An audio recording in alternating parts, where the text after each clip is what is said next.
Ano yung natugtog na yun? Sa taas. Wala yun, yung ano yan. Yung games ni Justin. Justin.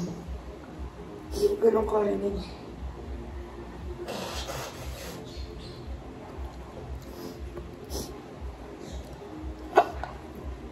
Si Justin, naalala kanina, yung kukuha na siyang blood pressure. Oo. Gamo. 7:30. Dali, si Ate. 7:30 ganyan nagising. Umimbis doon. Ano yung sabi mo? Ako. Dati ito, sasabihin ko lang sa'yo ha. Baka labahan mo. Pang. Di ba, ano ko yun, hotdog ko, yung pula. Yun yung pinakahuling niyakap niya na may video ko na yakap-yakap niya. Baka labahan mo yun. Ay, green, Kaya, green ba yung pula? yung pula. Kaya hindi ko sinasabi, baka labahan mo eh. Hindi. Akin naman yun, hindi yung kay Joey Lynn. Pero yung gabi na, Yung sinugod natin. oo, yakap niya yung nakita mo yung binibidyohan ko, yun yun.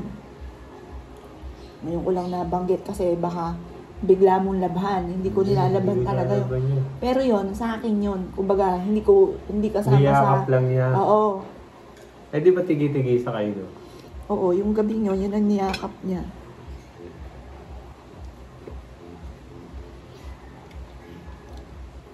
Ako lang naginala yung umaga. Pag-tising ng gabi ng anak. Inom mo ng tubig na mainit bago ka maligamdam, bago ka maligo. May pagkain ka sa baba. Sabi mo, Daddy, maaga pa.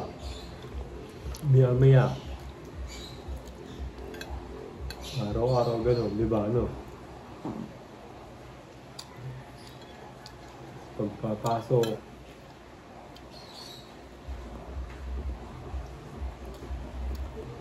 Pag minsan, parang okay lang, hindi ka naiiyak. Bigyan mo. Kaso minsan, bigla mong maaalala, maiiyak ka.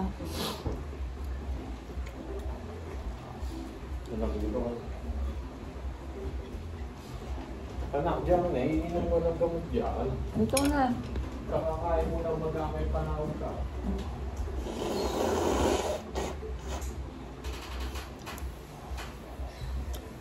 Ito po, papapak lang po ako. Hindi rin ako makain na rin ng rice. Pero kumakain ako minsan ng wheat bread, carbohydrate. Mamaya po magsiswimming po kami. Sabi ko sa anak ko, anak, hindi pa kayo nagsiswimming dyan ng boyfriend mo. Yun nga po si Ola. Mag-swimming kayo dyan. Sabi niya, o sige mami, ipapalinis ko sa daddy mo, sabihin mo lang. Kasi po yung swimming pool, dapat paandarin mo muna, lilinisin bago gamitin.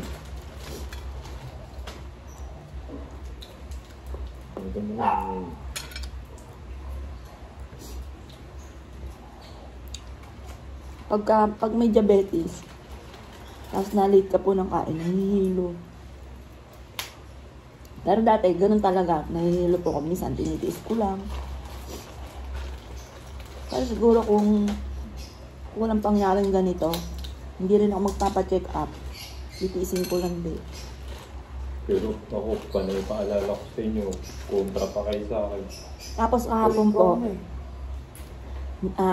basta naisipan ko lang kasi naalala ko si Joey Lynn na malabo na po yung mata po niya. Hindi siya nagsasabi. Basta nahilo po siya, tapos sabi ko sa kanya, magpa-check up tayo. Doon nalalaman na 250 yung grado po ng mata po niya.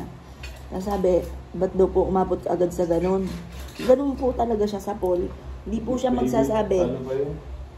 Hanggat, kung hindi mo siya yayakagin. Pero itong pagkakataon na ito, niyayakag siya ni Joel. Ayaw po niya talagang nag-aaway po sila kasi wala naman daw po siyang sakit. Ba't daw po siya magpapacheck up? Kaya bigla ko po naisip. Lumabo mo na ng 7 years old. Gawa ng kaka-iPad. Kaka-iPad po. May trabaho tayo yun. Naisip ko po na baka itong aking anak na bunso ay tumaas din ng grado kasi yung salamin po niya, wala naman pong grado, yung parang protection lang kapag po siya ay sa cellphone. Ang patawag daw yung radiation. Ayun, astigmatism. Ngayon po, sakto na isip po yun. Yun po pala, may astigmatism na po kaming dalawa ni Justin. Tapos, malabo rin po na yung mata po niya. Dati, 25 lang yung vision ng mata niya. Ngayon po, 100 yung kanan, tapos 75 naman yung kaliwa. Tapos, meron na rin po siya astigmatism. Tapos, ganun din po ako. Ako, ano Pares lang, po kami. right side, 25. Ito po, mister ko, 25 lang. Di ba, ang Normal lang. normal 20. Wow. Siya po, 25. 5 lang yung ano. Pero siya yung nakasalami. Wala din ako astigmatism. Wala din siyang astigmatism. Siya po yung tipo ng tao, yung mister ko. Yun siya yung, pagka may naramdaman kahit konti lang, talagang maalaga po siya sa katawan. Kami naman po, Pag malala na, yan, ako naman, hanggat kaya kong titiisin ko. Tapos, naalala ko, kaming dalawa ng anak ko, ni Joelyn, nakalimutan niya yung salamin niya. I-order po kami. Hindi namin makita yung menu.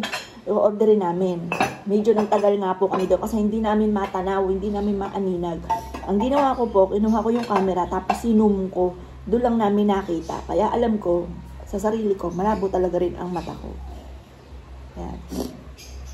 Etong anak kong bunso, anak, huwag kang mamana sa akin kasi yung anak kong panganay at anak kong bunso, tingin ko mana sa akin kasi parang hanggat kayang tiisin, hindi ako magpapacheck up. sakit lang ang ulo ko pag ano, yung lagi niyo ako inaano, yung kontra niyo ako, yung iisipin ko, kaya nasakit ang ulo ko. Taas na nga. Kaya bakit siya yung sumunod sa akin ito, laging gusto sila tama. Ay. Hindi ngayon, na-realize yung mga sinasabi ko. Pagdating ko sa kalusugan, siya po ang boss. May sumama ko na. Saan? Oh. Bakit? Patay ka? Lakad ka na doon. Ganda-ganda ni ate, natatakot kang kumatakot. Yan. Hayaan mo, maganda nga. Andun si ate, bantay mo eh. Angel mo yun. Huwag kang matakot doon. Lakad na, huwag kang matakot. Hindi ko malam ako, uminom ako. Yun, pas mo na. 28 lang. Minom na ako nito kanina. Eto pa, anong tawag dito? Metformin po ito. Pero mamaya, may check up po ako. Babasahin lahat yung ano. O, ano? Sige, lakad na na. Lakad na. Buhay mo muna yung ilaw ulit. Anak, aganda-ganda ni ate at saka kapatid mo. Huwag ka matakot kahit magparamdam yun sa'yo. Kasi po kagabi parang may umiiyak. Doon sa ano. Parang may uungot. Parang may umuungot. Pero sabi ko, noong ano, sabi ko lang sa isipan ko, kasi natutulog na po sila baka magising. Sabi ko sa isipan ko, anak, kung malungkot ka man, nagdadasal ko na maging masaya ka kung nasan ka man ngayon, huwag kang malungkot. Ayun po. Tapos sabi rin po sa akin ng kakalala ko, ng kapatid ko, isipin ko na lang daw po, hindi na si Joelyn masasaktan. Ayun. Tapos nanonood akong video niya kapag po ako'y namimiss ko po siya. Meron siya nabanggit parang 1 year ago na nag-working student daw po siya. Napaisip ako, working student wala talagang kagawa-gawa po dito yon. Siguro naisip ko na lang yung ex niya, kaya nasabi niya nag-working student siya kasi yun nga po nagtitinda siya ng kung ano-ano. Pero wala kaming kaalam-alam po doon. Kaya sabi ko sa mister ko, sinabi niya sa video na nag-working student po siya 1 year ago. Sabi ko, kung mag-working student dyan dito nga baby dito sa bahay yun. Dito nga po walang kagawa-gawa po iyon. Kahit anong oras nga ang gumising hindi natin ginigising sa higaan no? Pag gising ako pa magtitiklaw. Ano po yon? Yung mga gamit ako pa nagdidikpit. Kapatid, damitan niya. Ako rin na nagtitiklop. Kaya napagalitan ko po ito nung huli. Sabi ko sa kanya, meron kang walk-in closet na matagal mo nang pinapangarap. Tapos ngayon, ayaw mo malang magtiklop. Pinagalitan ko po yon. Siguro mga 1 buwan na nakakalipas. Kami, nagtatalunan namin sa kalusugan itong by October, September. Araw-araw yun. Tapos sinitraining ko na nga rin po siya na Pero nag-video na ng mga nakaraan yun. Lagi naglilinis dito. Naglilinis, oo. Pusa. Nitong mga... October na rin yun. Siguro bago Oo, October na beauty rin. pageant. Mga 10 siguro. October 10. Mga ganun. Magbibideo yun, mami, na wipe out ko na yung binibidyohan mo, malinis na yung baba, yung gano'n, na vacuum ko na. Tapos sasabihin niya, Daddy, nakapag-linis na kanya wipe out pati sa kabila. Pati sa kabila, nakapamalansya na rin po yun. Yung uniform ni Justin. Yun ang pinakatulong niya sa amin, na mamlansya po siya. Yung panahon na yun, yung pala parang ano, no, parang ano siya, parang pahiwatig. May pahiwatig na. Pero sa pool naman, Kasi hindi mo yun eh. utusan, nagkukusa na siya. Ito, October, ano? Tapos na, mga October October. o September, mga ganun. Katapusan ng mga papasok ang October. Tapos parang hindi siya napapagod sa magpa-practice pa, no? So magpa-practice pa. Online pa, meron nakakapaglinis na. Tapos nagtitiklop ng mga damit doon. Tapos yung naglalagay sa cabinet natin ng mga damit ng mga nakaraan.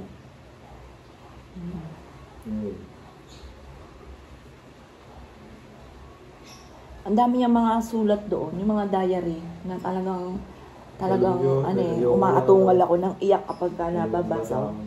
Ito naman mister ko, hindi daw niya kayang basahin. Pati yung album na dumating, hindi daw niya kayang tignan. Ako naman, yun ang gustong gusto ko. Nagsisearch nga po ako, nainis nga po ako kasi meron po siya isang cellphone. Hindi ko naman password. Ngayon, ginaya ko nag-search ako sa YouTube kung paano ma-open. Yung po pala, madidelete pala lahat. Kaya sobrang sisi ko kasi na-delete lahat. Kaso, hindi ko rin talaga siya mabubuksan kasi kahit email ng cellphone na yon at saka contact number ay hindi ko alam. Kaya parang hindi ko talaga siya mabubuksan. Kasi tinaray ko na yung mga ibang cellphone niya, hindi siya ma-open. Tinaray ko rin yung email niya, hindi siya ma-open. Kaya sobrang sisi ko kasi gusto kong buksan po yung cellphone na yon dahil alam ko dati madalas siya rin ginagamit po yun. I-hard reset mo pala eh. Ayun, hindi ko naman alam na ganun po na reset po yun. Basta pinanood ko lang sa na ganun daw po para ma-open. Kaya, ginawa ko po yun, yung pala, na-delete lahat. Mami, kaya na-delete yun, baka may matutuklas na yung masasaktan tayo ng gusto. Apo. Yung anak ko, mabait po yun, kung mabait. Pero marami po siya ring sikreto na nitong nawala po siya, saka lang namin natuklasan. Ayan, medyo na ano lang po ako yung sinabi po niya na nag-working student daw po siya. Samantalang dito po, kung tutuusin, wala po siyang kagawa-gawa. Ayan, dito ko na po yun. Wala po siyang kagawa-gawa. Kaya parang napaisip po ako na sinabi niya po yung nag-working student po Kaya siya. sinabi mo sa akin kanina, Mami, nabida ako ng working student. Ayan. Sundo sa makakapag-working student. Oh, yun nga. Sinabi ko po sa mister ko, dati binanggit niya sa video 1 year ago na nag-working student daw po siya. Kaya yung bag niya, kailangan daw po ay ganun, medyo parang malaki. Kasi nga po, nag-working student daw po siya. Kaya sabi ko, napaisip nga po ako na sinabi niya po yun sa video. Siguro, dahil nagtitinda nga po siya, ang may kaugnayan nun, yung ex nga po niya. Ayan. Hindi ko pa alam kung hanggang kailan. Minsan, okay po ko. Minsan, sobrang lungkot ko pag bigla ko siyang naalala. Tapos, sasabihin na anak kong bunso, umiyak ka na naman, mami.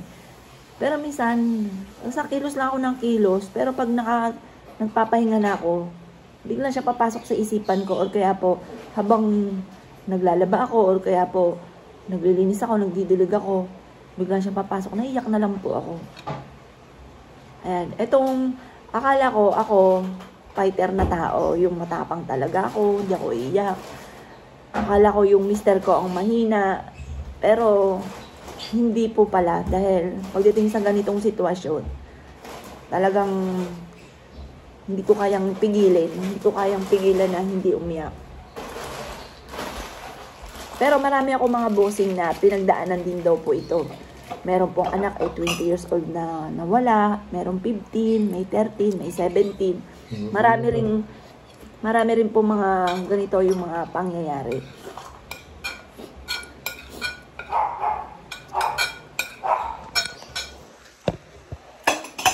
Ikaw na maghugas. Mag-ano doon ako. Ako na maghugas. Tuloy mo na yung ano doon. Mag-ano na ako.